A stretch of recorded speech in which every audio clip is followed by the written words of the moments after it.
Hello, just a quick heads up before the video starts. This is part 2 of my review of the film Gremloids. If you haven't seen part 1, I would highly recommend that you watch it before continuing watching this video, because nothing would make sense. If you have seen part 1, you can continue watching. On with the video! Lord Buckethead arrives at his ship with Max and Karen. Wow, that's unbelievable! Max, look at that spaceship! Isn't that something? It's huge! I mean, just look at the size of that thing. My gosh, your gas mileage must be terrible. Karen is impressed by the spaceship. Two of the Jaws are cleaning out the vacuum cleaner, looking for the plans, and Lord Buckethead bangs his head on the door while entering the room.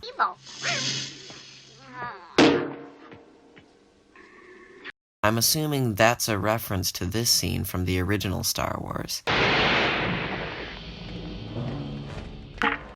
Lord Buckethead shoves two of his minions out of the way before threatening Max and Karen with torture. It is now only a matter of time.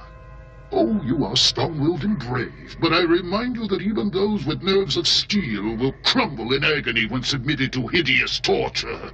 Karen is really drunk. She gets sassy with Lord Buckethead. But I remind you that even those with nerves of steel will crumble in agony when submitted to hideous torture.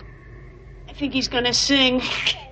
Tells him that he should torture Max. Look, I'm telling you the truth. We really don't know what you're talking about. He's obviously lying. I'd torture him if I were you. And threatens him when he won't let her go to the bathroom. Do you have any last words? Yeah. Could I use your bathroom? I drank an awful lot back there. You will remain where you are. Okay, now you're treading on pretty thin ground, mister.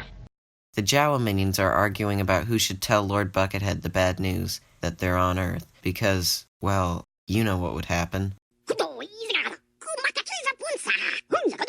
You shall die.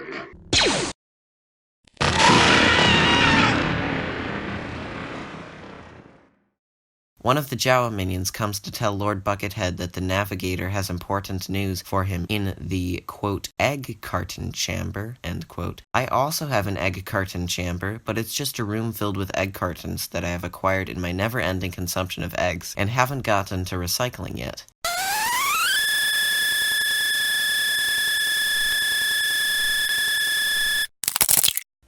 Before leaving for the egg carton chamber, Lord Buckethead tells one of the Jawa minions to connect the mind drain to him. Terminate the princess. After he arrives in the egg carton chamber, one of the Jawas tells Lord Buckethead that they are on Earth, not Plusteron. No matter how much sugar coating and ass kissing he does a lot of it. Oh, brafas agut macie dziki pula. Rikabasmat ucik fruni jagublasat dzikit andiasa. What? Am brafat fotosulat hindi pagkaplasma bufot jit mazoti brofat brakosit brakopolitin yatak para sa chola rikasom di kiatut dipas. It isn't enough to prevent him from being shot by Lord Buckethead. Are you calling me a liar? Ood, ood, ood, ood, ood, ood,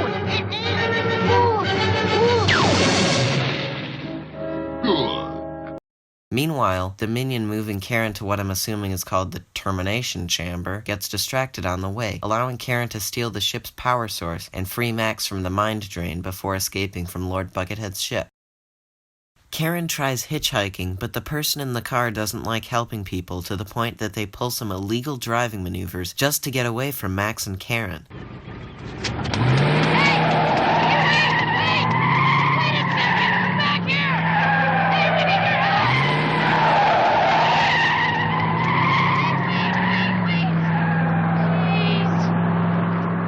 That's some serious dedication.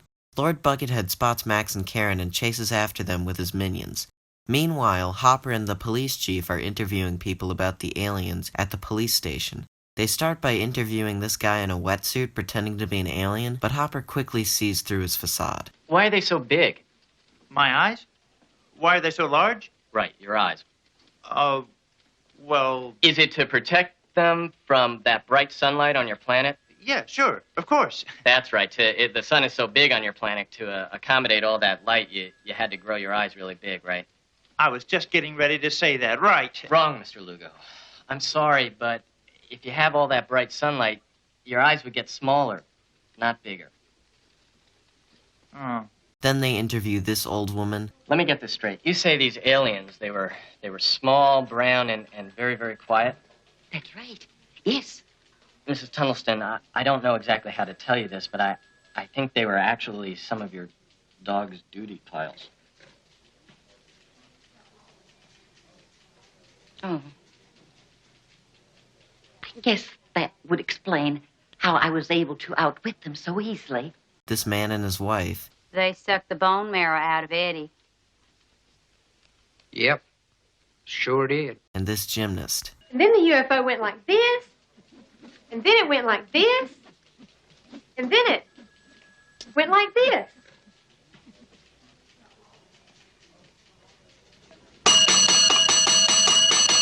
Max and Karen enter a grocery store where Karen wakes Max up with some soap. Lord Buckethead and his minions follow them in. May I help you? Sir? May I help you?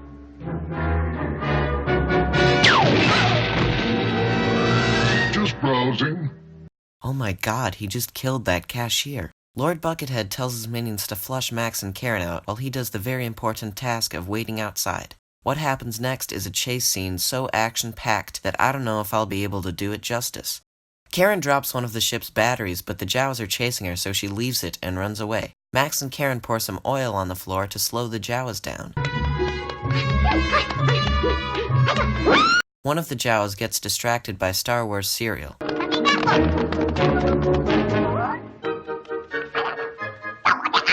The Jawas shoot at Max and Karen, but the guy restocking the soup doesn't seem to notice. Max and Karen hide behind shopping carts. The Jawas keep shooting, and the guy restocking the soup keeps not noticing. The Jawas chase Max and Karen some more, and we see Lord Buckethead waiting outside. Max puts the spaceship battery in the shopping cart, and they discover the, quote, most dangerous and expensive special effects in the known universe, end quote, that the beginning of the movie was talking about.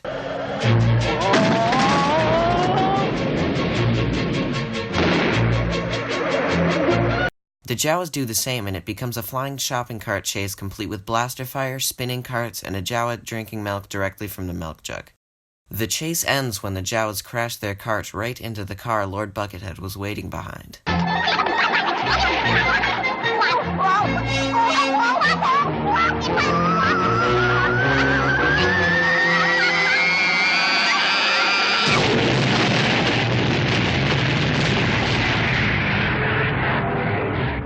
Max and Karen land their cart safely back in the store and arrive at the extermination company just in time for Max to take the test. Unfortunately, Lord Buckethead shows up in the middle of the test and throws the typical villain empty threat at Max. You have exactly 24 hours to deliver the plans to me, or else! Or else what? What? Well, you said or else. Or else what?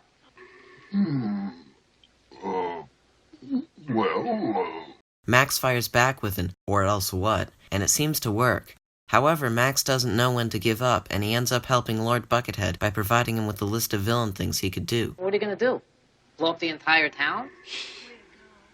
Well, I don't know. I guess. Oh, sure. Obliterate every man, woman, and child. Hey, why not just annihilate every living organism within the city limits? Okay, sure. Why not? Thanks for helping me, man. His class reacts to him telling Lord Buckethead to annihilate every living organism within the city limits, as if he were that kid in school that reminded the teacher that the class had homework. One person in the classroom does a little bit more than express mild disapproval with Lord Buckethead. Well, Max, as I think King Lear once said, let's go for it. Right! That was close. Oh my god, that Jawa just shot the professor. Luckily, he didn't die, for now anyway. We see him in the ambulance with Max, calling Max a coward and providing an emotional moment for the movie. You're such a coward. You deserve a career in business administration. Ed, take it easy. Don't you understand? You finally found something worth caring about, and you're going to let it slip through your fingers. Max, Sort out something important to you and risk everything for it. Max is convinced by the professor's argument and shows up at the military operation thing set up to destroy Lord Buckethead's ship. There he meets the colonel with a pastry addiction who doesn't know what he's talking about. I've been a military man all my life. I almost think like the enemy. Can anticipate the next moves.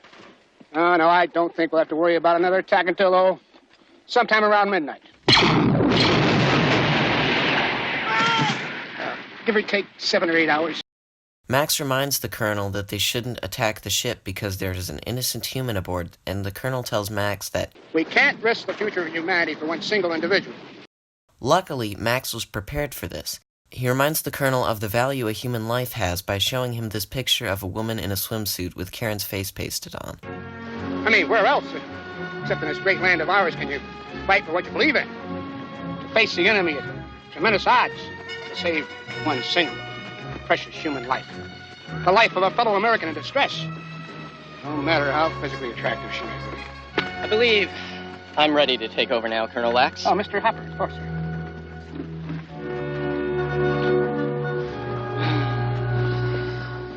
Then Hopper takes over for the colonel, and it's revealed that he also has a pastry problem.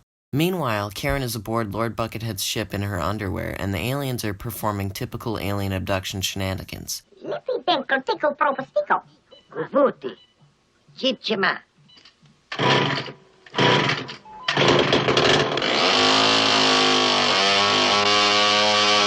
Back at the military camp, Hopper is talking to this priest who wants to peacefully communicate with the aliens. We've got to attempt to communicate with them. I'm sorry, I wasn't listening. I'm going out there. But it's too dangerous. We'll be killed. It's better to die in the name of peace than live at war with our brothers. Max doesn't think he should go alone because it's too dangerous. Get it? Max doesn't end up convincing him, but something else does. Please, it's too dangerous. Let me go. Worry not, son. You must always remember that the hand of friendship is more powerful than the swords of 100 men. Very well. Good luck. Oh, thanks. Perhaps maybe we should just go together. No, I've got many other important things to do. Go rescue the girl at all costs. And remember, it's better to die in the name of peace than live at war with your brothers. Of course, there are exceptions to every rule. Farewell. Max starts walking towards the ship reading from the Bible, but starts running and drops the Bible when he starts getting shot at. Back at the camp, Hopper is worrying about more important things. Say, Father, do we have any more of those cream-filled... What were those? Were they ladyfingers? Ding-dongs? They were awfully good. Max is able to evade blaster fire long enough to board Lord Buckethead's spaceship, where Karen is in her underwear, like Leia in Episode 6, and talking to the Jawas about... stuff. Our guys drink Tang. What about you? Yeah. Jeez. Guess you guys got burned pretty bad on that Miss Universe pageant thing, huh? Max steals the cloak from one of the Jawa soldiers, like Luke and Han in Episode 4, and rescues Karen. Max gives Karen another one of the Jawa cloaks to use as a disguise before they sneak out of there. Meanwhile, a lot of people are doing a lot of shooting with a lot of guns at Lord Buckethead's ship until Hopper calls a temporary ceasefire to talk things over with Lord Buckethead.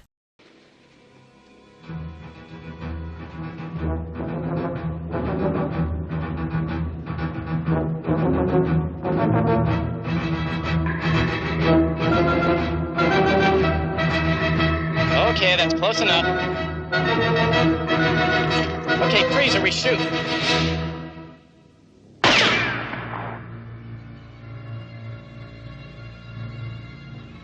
Well, we might shoot anyway, so you better freeze, that's for sure.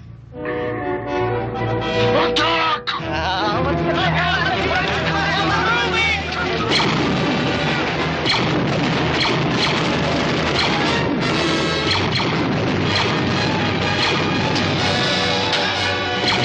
Unfortunately, Lord Buckethead gets a little too close and one of the soldiers gets a little too trigger-happy, and all hell breaks loose. Meanwhile, Max and Karen try breaking what they think is the ship's death ray, only to realize it's the washing machine the Jawas use to clean their clothes.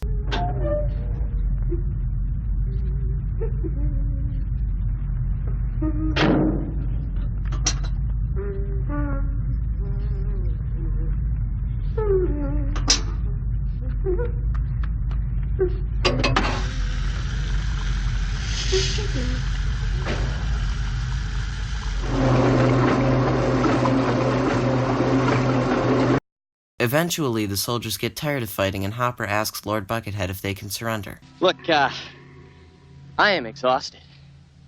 And these poor guys in the bunker, they have been shooting for hours, but we were just wondering, if it's all right with you, that is, if it would be okay if we surrendered. That is, if it's all right with you. No prisoners. Prepare to die. Fire!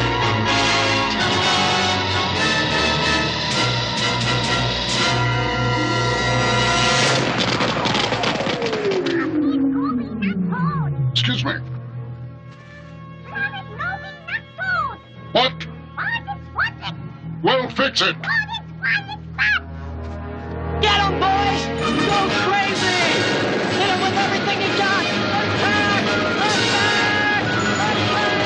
Attack! Lord Buckethead decides it would be a better idea to fire his death ray at them, but it malfunctions and suddenly Hopper is feeling a little brave. Things are getting pretty action-packed in the ship, too, with Max and Karen in the middle of a heated laser battle.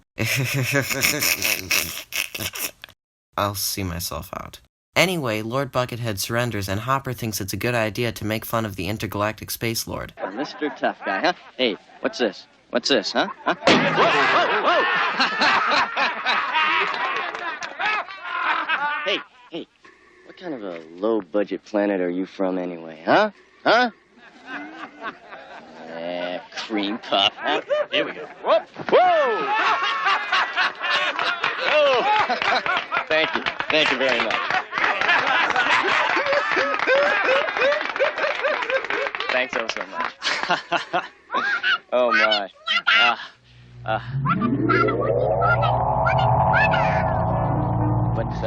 What was that all about? Oh, nothing really. Ah, good. Death ray's fixed. Help! No! Please, my father! Move it, Fatty! I have a career to think about! Move it! It isn't. Max and Karen are still running from the Jawas with guns, and Hopper decides to do the same, but with an entire army. Get me the hell out of here. Lord Buckethead barks orders at the Jawas until he finds out that Karen escaped, which causes him to bark out more orders, deordering the orders he barked. My god, I can't believe I wrote that. Lord Buckethead sees that Max and Karen are outside the ship, and then he is pushed out by one of the Jawas. The ship's door closes, the ship takes off, and all the Jawas celebrate that they have overthrown their cruel and abusive overlord.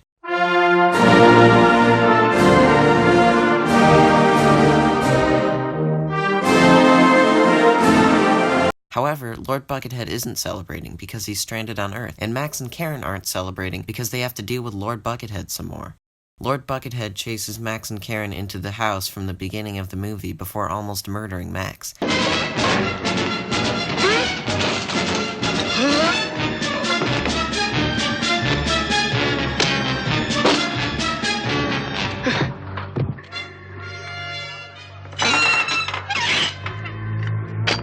Cowardly creature. Unlike you, I have no need of technology to vanquish my enemies.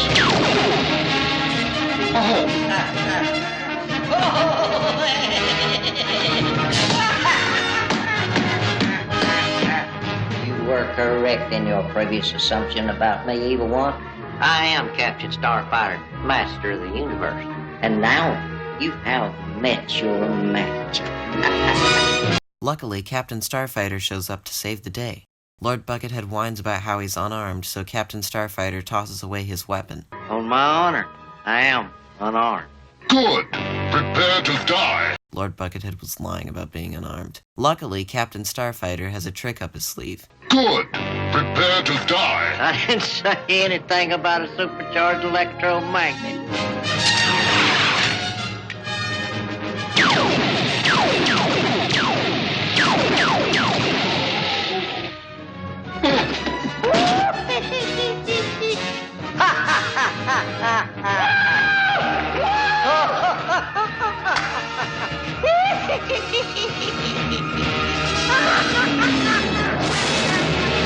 Roll credits.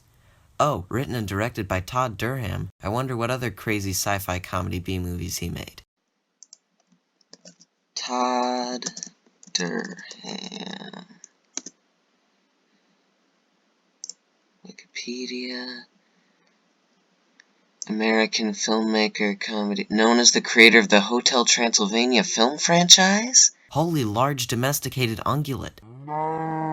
The guy that created Lord Buckethead also created the Hotel Transylvania franchise? Wow. So what did I think about the movie? I thought it was really good, especially for an independently produced sci-fi comedy made in the 1980s. I expected it to be one of those so bad it's good films, but it was genuinely funny at points. There were some parts that dragged on for a little bit too long, but Lord Buckethead more than made up for it. Lord Buckethead is absolutely hilarious, and I applaud both Todd Durham and Robert Bloodworth for bringing the character to life, as well as Mike Leigh and Jonathan Harvey for taking the hilarity to the next level.